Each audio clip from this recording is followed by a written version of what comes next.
Hello, everyone. Today we'll finish the chapter about the Eruv, with two halachot that are very much related to our lives and also to each other. And there's some very big English words here that I needed to check out to make sure that we're talking about the same thing. Because Rav Melamed lives in Israel, and so I'm sure that he visited outside of Israel. I'm actually not sure, but he does describe cities outside of Israel as well. So the Eruv, the 2 meals worth of food that all residents within the enclosed area own jointly, unites all the residents and renders the enclosed area private domain where carrying is permitted. So, as a fan of Star Trek, I said the prime directive is to live through the mitzvot. Rav Betzalel is teaching us now those laws about when you have to give up your life for doing a mitzvah. But I think that the second directive of Judaism is to live in unity. And sometimes we do things that are not really strictly according to halacha in order to make sure that the unity is kept. And so I still can't find the story from the Talmud or the Midrash, and my brother in Israel is working on it. But the idea of this unity of making all the neighbors in this courtyard as co-owners of the Eruv is really what brings the Shabbat and the unity together. This way we can go over to each other for meals and the kids can play together, and we can draw water from the well inside the courtyard, etc.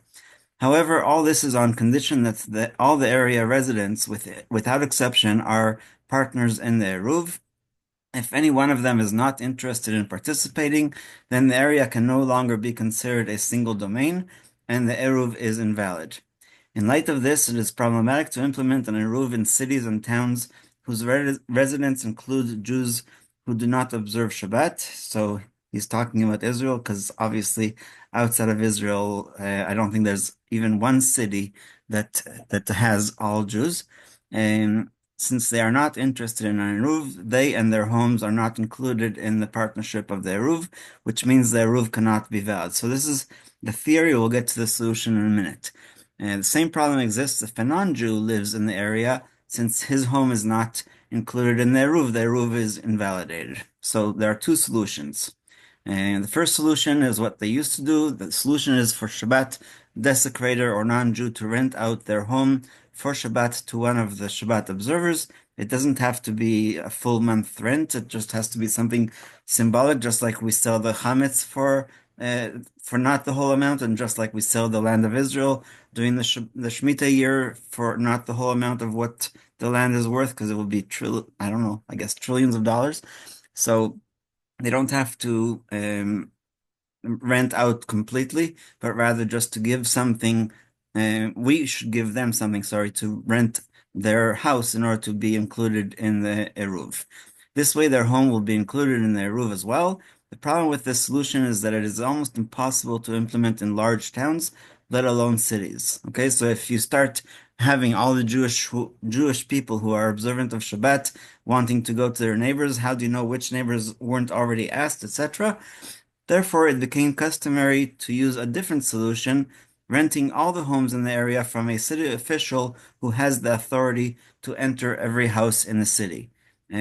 So in old days, for sure, this was a good solution because the mayor or the chief of police or whatever is able to go into anybody's house without uh, any problem, technically. But some argue, and this is maybe the crutch of the problem. Some argue that this solution is not viable today. In a democratic country, the mayor of the city does not have the right to enter the home of a private individual without a warrant, neither the police or anybody else. Still, the custom is to be lenient. After all, during wartime, the town major, which is what they used to have in I don't know in how many cities, but in Beersheba it was called Ktsina literally the officer of the town. So he or she were in charge of the safety of of the people in the city. After a lot of people will go to reserve duty, so this person was usually an older person that couldn't actually fight in the front line, but it was a good way to make sure that everybody is safe. And something that is now implemented for the last, I guess, 30, almost 35 years since the first Gulf War is the head of the home front command. So it's called Pikuda Orif in Hebrew. The Orif literally means the back of the neck, and it's because these people stay behind, they stay home. And so there is such a command, and they in the first Gulf War gave us gas masks, etc. But they may requisition homes of their choosing, also cars, etc. They may even do so during training exercises when there isn't actually a war. Therefore, these authorities have a share of ownership in all the homes, and one may rent their share from them before Shabbat for the purposes of the Eruv.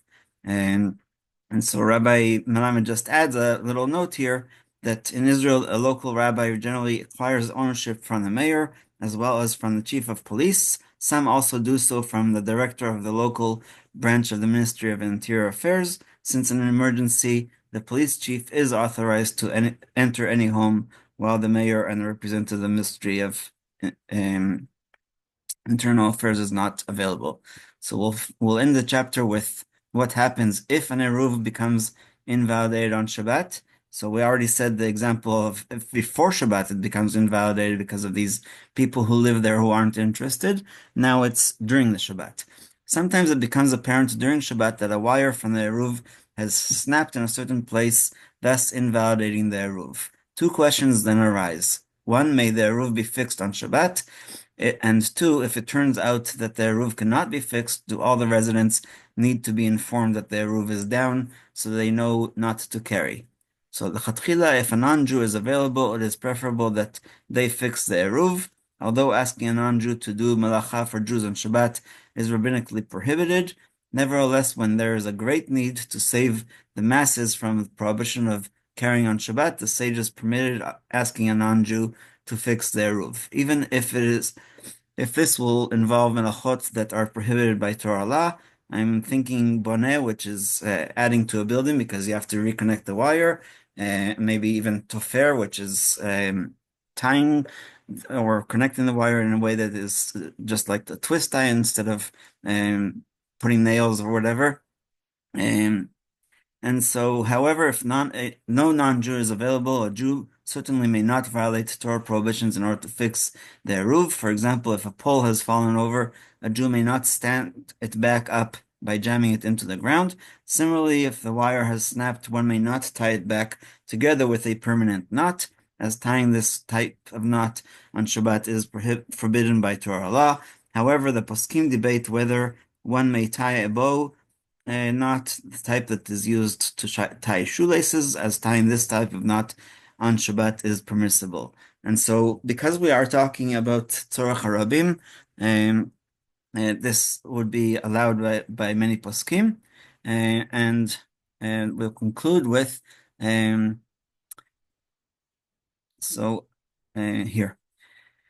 Others will maintain that although the sages generally forbade constructing mechitza materet, nevertheless, in order to save the masses from sinning by carrying on Shabbat, one may create this kind of wall by tying a bow knot, and this is the common custom. And last, if the Eruv cannot be fixed, this should not be announced publicly. So this, I think, is the most surprising part of this halacha, which means that we don't have to inform people that there is no more Eruv. First of all, it will cause people that are already in the street to think that they need to drop whatever it is, and etc. And the other thing is something that also relates to the laws of bugs, is what you don't see can't hurt you. So usually we're supposed to check for bugs in green vegetables, etc. But you don't need to bring a microscope to the table to check if there's any little tiny bugs. And so I'm not a posek, but I'm just saying that this idea of not telling the masses about it is better. And so, just don't look. And there's other areas in halacha where the rabbis recommend not to look at things. Not for now, so we'll end here and we'll open up for question.